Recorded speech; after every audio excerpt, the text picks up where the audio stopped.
Hello everyone! Today is the start of a magical journey. I am getting a new cell phone. This is a Nextbit Robin. I ordered it online off of Amazon, and it's to replace my rusty trusty iPhone 4S. I have been using this thing for way too long. It's like long enough to where they no longer update it, and it is causing me more harm than good. Like, applications are just not updating. They're really starting to screw up.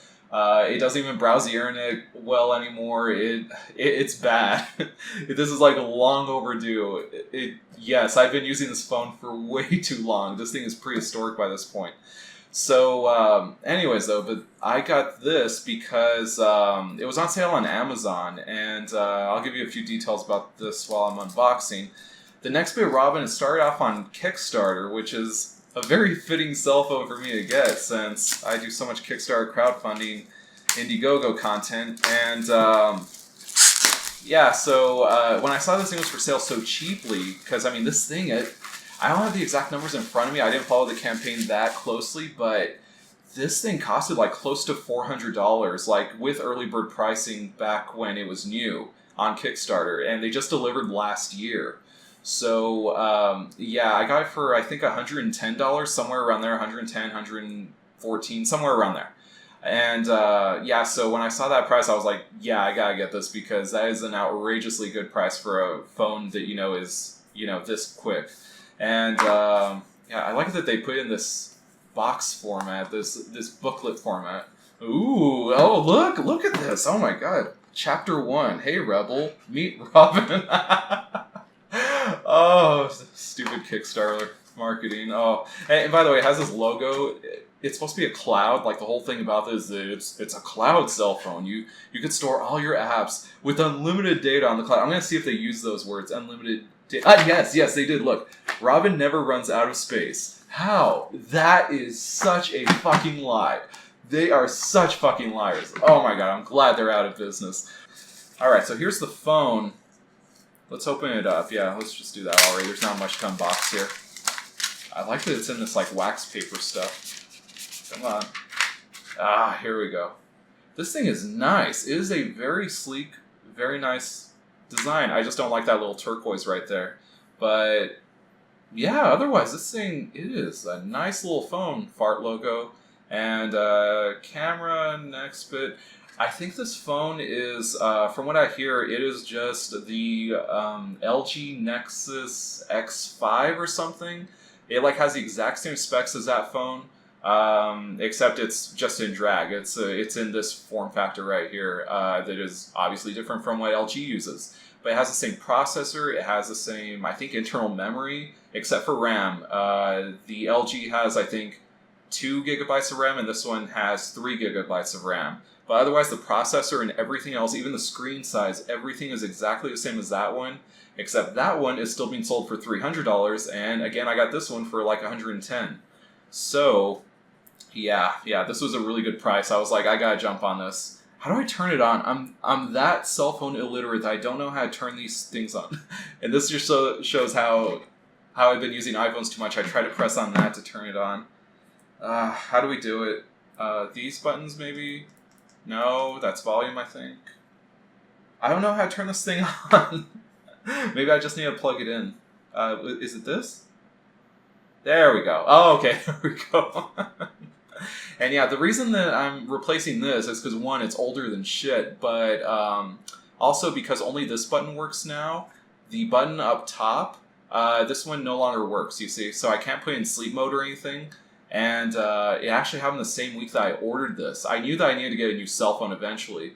And yeah, it could not have come sooner because that same week this top button broke, and that's very annoying. And otherwise, I like the iPhone 4S. It served me so well, and I wish it was still supported, but no, I guess not. Okay, now we're going to set it up. English. Yes. Oh, okay, now it's asking for a SIM card, so I can't do anything until that happens.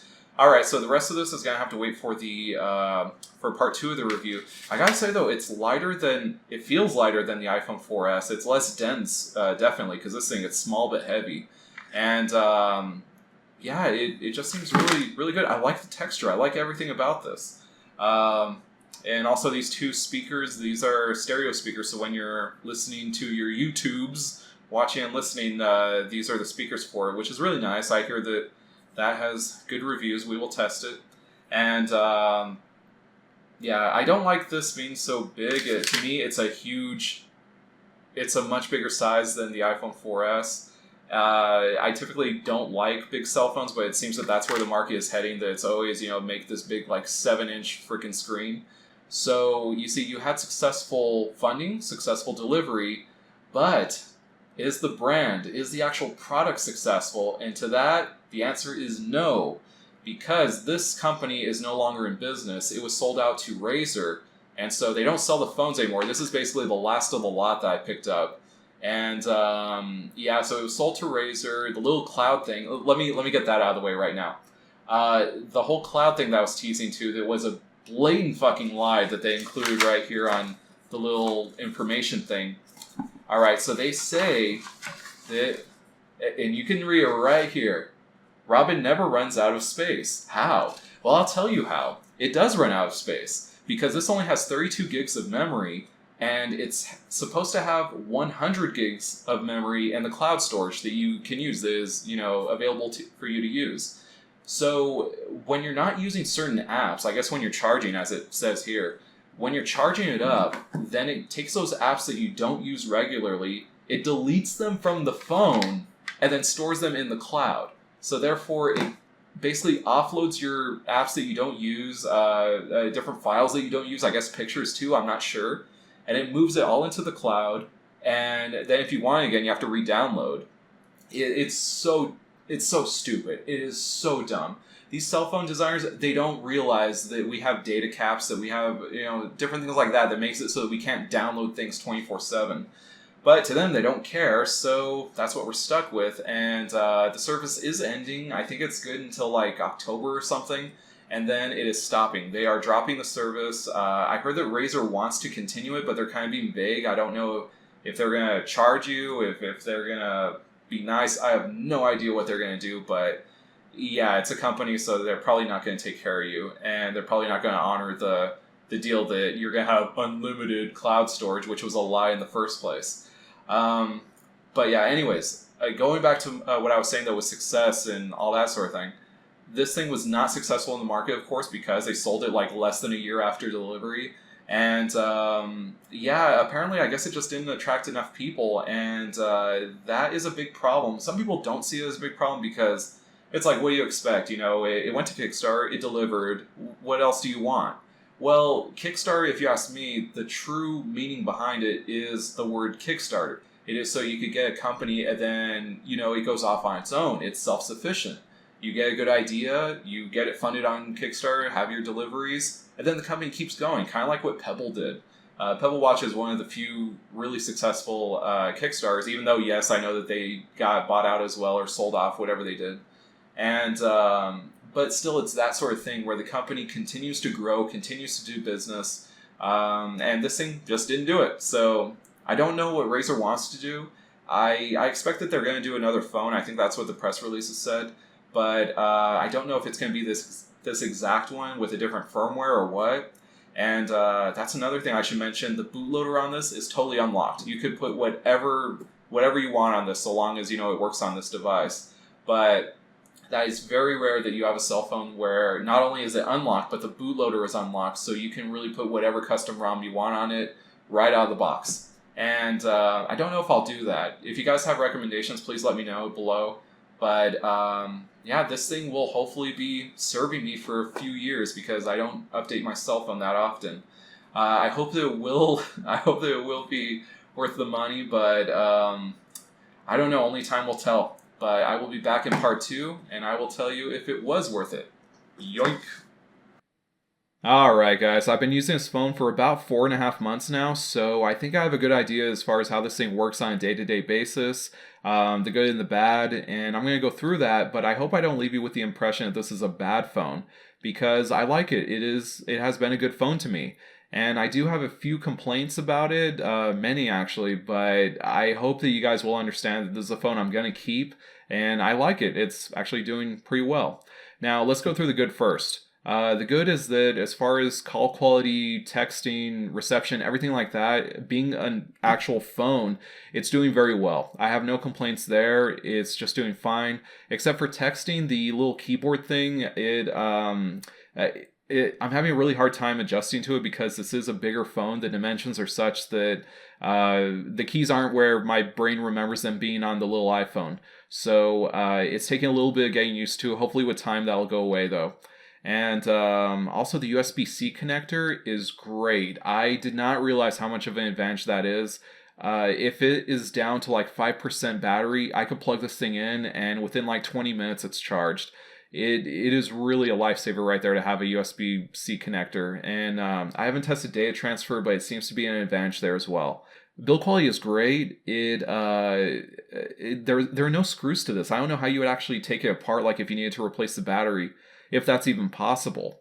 But the build quality is great. I've had to test that because I've dropped it quite a few times. Like I said, the dimensions are not what I'm used to, so it actually does have a habit of slipping out of my hands because it's so thin and so big. Yes, go ahead and cut that audio however you want. Jeez, you sickos.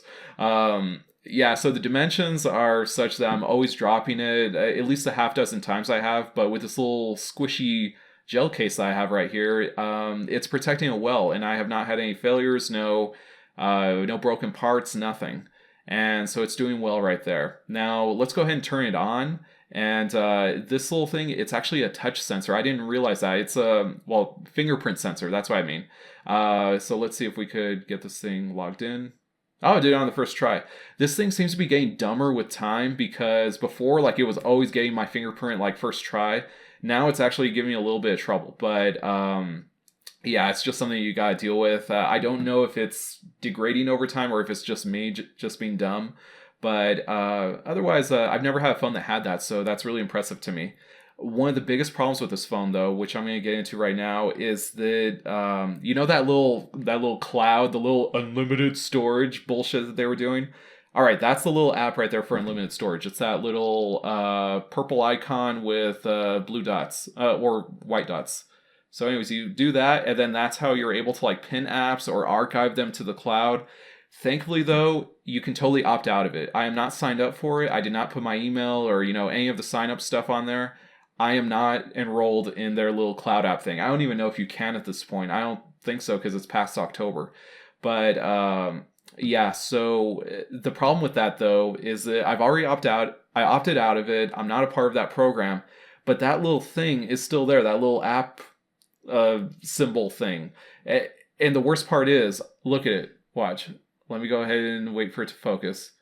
There we go. All right. So that's where the little icon is. Now let's switch pages. Let's go to the left. It's still there. Now let's go to the right. It's still there. It is permanently burned into the screen right there. Of course it won't if you like open up a web page or another app or something. It'll, of course, just show you the app. But at the home screen, it's stuck there. There is no way that you could get rid of it. I'll even hold on it and nothing comes up. If I release it, it'll just give me that option. Now, if I was to hold this, oh wait, here we go. If I was to hold an app, then I have the option to, uninstall it. But with this, I can hold it and I cannot get rid of that. Not even in settings or anything, you can't get rid of it. It is permanently there. Now, like I said, this phone has an unlocked bootloader, and I think I'm going to take advantage of that. I think I need to, just so I could get a different firmware on here, and that way I don't have to deal with that thing, because it's not really getting in the way of anything, but I hate it that it's always there. Otherwise, it's just doing fine. Taking photos, though, let me go ahead and get back to the hardware. Taking photos is terrible on this thing. It has the worst cameras, both forward-facing and, this rearward-facing camera. They take horrible photos. The photos, you'll put them in the viewer, and then you'll wait for it to focus. You'll hit the, shutter button, and then it'll go out of focus by the time it gets to the photo. It is so annoying. So, yeah, the camera is not very good on this. The speakers are also not very good. I thought that they were going to be great because it was heavily advertised. They were like, they're stereo speakers, it's great. It's the best speakers on a phone, but no, they're terrible. It's a very quiet phone, surprisingly. I usually have to have it like at the 90th percentile, both using these speakers and with headphones on. you have to have it like in the 90th percentile, or else it just won't be audible. Let me not say that. It won't be at a comfortable volume.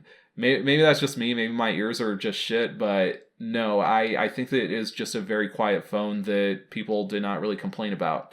Now, what else is going wrong with this phone? Oh, there are these little lights. There's one here on the bottom. You probably won't be able to see it even if it focuses, but it's not this little thing right here. It's not that. It's to the right of it. You can't even see it, but there's a little light that will come on if you get a text message or, a Twitter message, something like that, and it'll blink. And that is a problem because, watch this. Okay, let's say that it's right there on your desk or something. You turn it right here to the left, and look at that. It's a problem with the case. It looks like that light is on, but then you switch it back over here, it's not on. You see? That is a big design fault with this case. So I don't even know if that's Nextbit Robin's fault, but yeah, I've been fooled by that quite a few times already. I think that there's a notification there. I pick up the phone, false alarm. So that is no bueno. And you see, even right there, it kind of looks like the light is on, but it's not. And so that really sucks with this phone, that I keep on getting these, these false alerts that there's a message there. There are other lights as well. There's 4 of them right here. You can't see them, but that's why there's this little cutout on the case. And I have no idea why they did that if this is a clear case. I guess because there's also a solid black one that's just like this, sold by the same manufacturer. So maybe that's why, but still it seems kind of dumb. Those 4 lights, I will never understand what they do. I don't know what it's supposed to do. It doesn't show battery level or anything. The only time I've seen them come on is when you turn the phone on, like after it's completely shut off, like a hard reboot. That's when it will turn on, and I've never seen them do anything else. I will never know what those things do. Now, for the games, I tested out a few Android games. I tested out Asphalt, which I deleted because I didn't like it. It was always updating. I don't know how you guys play that game. That thing drove me freaking crazy. Asphalt, I heard, was a very demanding game for Android phones, and so I tried that. It seemed to hold up pretty well. I didn't notice anything that bad that you wouldn't expect to see on a phone with these specs. I mean, it didn't seem like the frame rate was a perfect 30 frames per or 60 frames per second. It seemed to dip below 30 if you're counting my eye for judgment, which you probably shouldn't. But it was doing well, so I had no complaints there. It didn't even seem to heat up. One of the things that did seem to push it, though, is Hitman Sniper. I got this app because it was free for a while, I think a few weeks ago. So I decided, hey, what the hey, I'll go ahead and try it out. Now, I tried it out, and this app does seem to push the phone to its limits, because I could tell it was kind of struggling frame rate-wise, and also it was heating up the phone. So I went and got my handy-dandy temperature gun, and it turns out that yes, it is heating up the phone. The temperature got up to, after 20 minutes of play, the temperature got up to 113 degrees, I believe. And so it is not boiling hot, but noticeably hot, enough to where I was like, wow, this phone is getting warm. And I could tell that it wasn't in the areas where I was holding the phone. Usually I hold a phone like this if I'm holding it in landscape mode. And the heat, it was coming out just around this area, right where the CPU would be. So I do know that it was, coming from the CPU overworking a bit.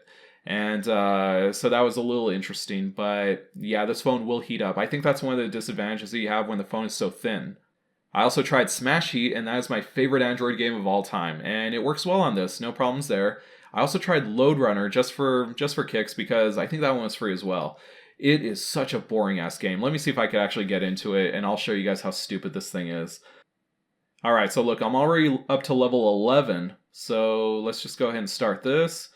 You're going to see that this thing is mind-numbingly easy. Let's see. There is no challenge to this thing. Let's see. We'll go this way. Okay. Let's destroy that. Go down. And so, of course, we have to collect these little shiny things right here. Little things of gold, I guess they are. I don't know. But, yeah, so we collect all of these. The door opens. We just drop down. There we go. Got to the exit. We didn't even see any enemies. And look, this is stage 11 already. I love me some Load Runner, but this thing is totally made for kids. This really disappointed me. Now moving on to emulation. I wanted to try Super NES, NES, Genesis. I wanted to do all that stuff at first, but then I decided the results would be too boring, too predictable. I'm sure that they wouldn't cause any trouble for this phone. The specs are high enough to where I don't think that would ever be a problem. So I decided to instead try Mupen 64. That seems to be the true test for Android systems. It's a very demanding emulator, so you could really sift through the good systems using that. And it didn't work too badly. I mean, the controls were terrible because I decided not to use a controller for this. I just wanted to use touch controls, and oh my god, they suck on this thing. I hated it.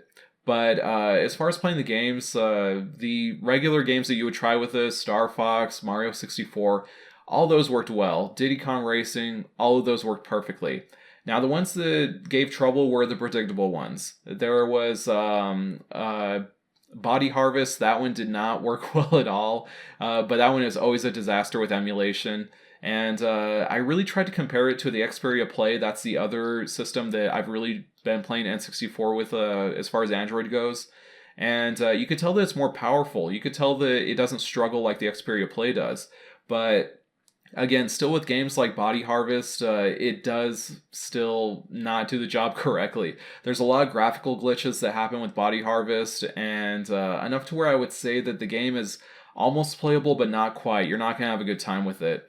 And as far as other games as well, Conker's Bad Fur Day, this thing, it almost plays it. It almost does the job. It does all the loading screens, all the intros just fine, but then after you get into the actual cutscenes, it turns into a total psychedelic mind trip, which is not something that's unexpected with Android emulation for that title. The biggest difference in N64 emulation quality that I saw was with an N64 homebrew title. Yes, those do exist. And it was with Mario 64 Star Road. That is an unofficial sequel to Mario 64, and on the Xperia Play, it chugs along. It is unplayable. The frame rate is maybe 10 frames per second, and again, it's just unplayable. That is not something that you would ever have fun playing. On this one, though, it was pretty playable. I mean, it wasn't perfect, but it was enough to where if you had a good controller for it, you wouldn't have it that much issue with it. You could actually play it. I wouldn't be surprised start to finish if you had a good controller. I tried it with these touch controls, and it was terrible. Don't try that. But that kind of shows you how this thing being a little bit more powerful than the Xperia Play, it does show. You can actually see that with emulation quality that it will improve. Now let's get to the big elephant in the room. This phone, of course, was bought out by Razer, as I told you in the unboxing. But since that time, the phone has already been revealed and even released to the public. I've already seen reviews go out. And yeah, the weird thing though is the Razer phone is just the Nextbit Robin, just with Razer's Queer Eye makeover. And the specs have all been cranked up to 11, but it is basically the same phone.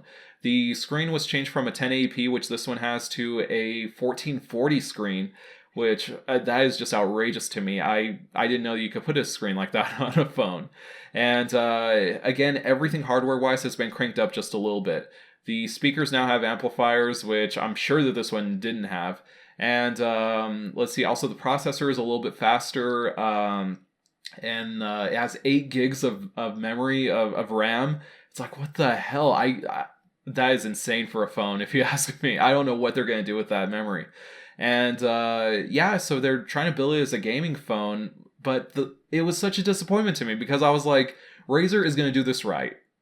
I'll be honest and tell you that I want it to be an Xperia Play. I want it to be a successor to that phone with actual controls, physical controls and that sort of thing, or at least even a module that you could just dock to and then that gives you controls.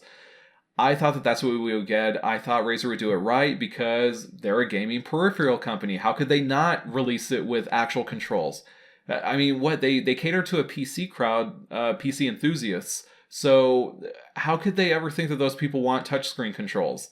It makes no sense to me. But yeah, they made some really strange choices with that phone. But again, it is just a phone that's been cranked up to 11. This phone cranked up to 11.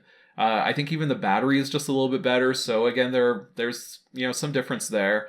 The commands, well, the buttons and everything are in different places. They're a little bit moved more towards the middle, which I actually would have liked in this phone. It would have been easier to hold in the hand, whereas this one I kind of hold it without any support of my palm.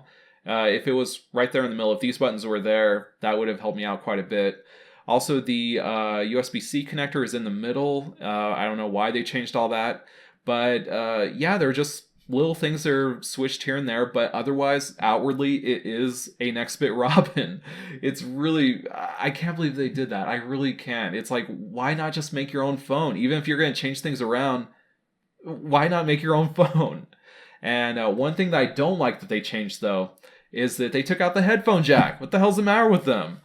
I don't know why they did that, but this thing does have a headphone jack, and the Razer Phone does not have it. And that's something I can't get my head around. I mean, I'm the type of person that I want all my phones to have a headphone jack, but I'm not going to be one of those people that resist change. When the iPhone stopped having a headphone jack, I was just like, whatever, they're iPhones. They have the latest and greatest technology in there. So they're going to have wireless earbuds and they won't have room for a headphone jack. That's fine. They just didn't engineer it that way. This thing, though, the Razer Phone is based on this, and it has a headphone jack. They have no reason to take that out unless they just want to, go with the flow and pretend to be, modern and take out a useful feature right there. And let me tell any phone manufacturer, I will not. I refuse to buy your phone if you take out the headphone jack. I will only buy phones from here on out that actually have it. I don't care if I have to use this damn thing until the day I die. I will not buy a phone that does not have a headphone jack because it's so convenient. I don't like dealing with wireless earbuds. I would rather just have a headphone jack right there. So yeah, rant over. I've seen mixed reviews with the Razer Phone. Of course, I don't have one here to test, but it's one of those things where I don't want one. I mean, don't ask me to get one because I would not have a use for it. I don't know who's supposed to use that thing. I remember when the specs came out and people were talking about it. There was this one quote from an article that was like, "Wow, Candy Crush is gonna play so well on this thing," and that's the thing. Who are they making that phone for? I could see they might need those specs if they were like to do like a streaming type thing, like what the Nvidia Shield had, where the Shield Portable it was able to stream from your PC. That was really cool. But of course, with the Razer Phone, you won't be doing that because all you have is a touchscreen. You don't have a controller to go with it. And so that's just a big issue. I don't know why it has such high specs. I don't think there's any games, at least none that I know of, that take advantage of those specs. And I wouldn't expect to see any either, because when you make an app for a phone, you want it to reach as many users as possible.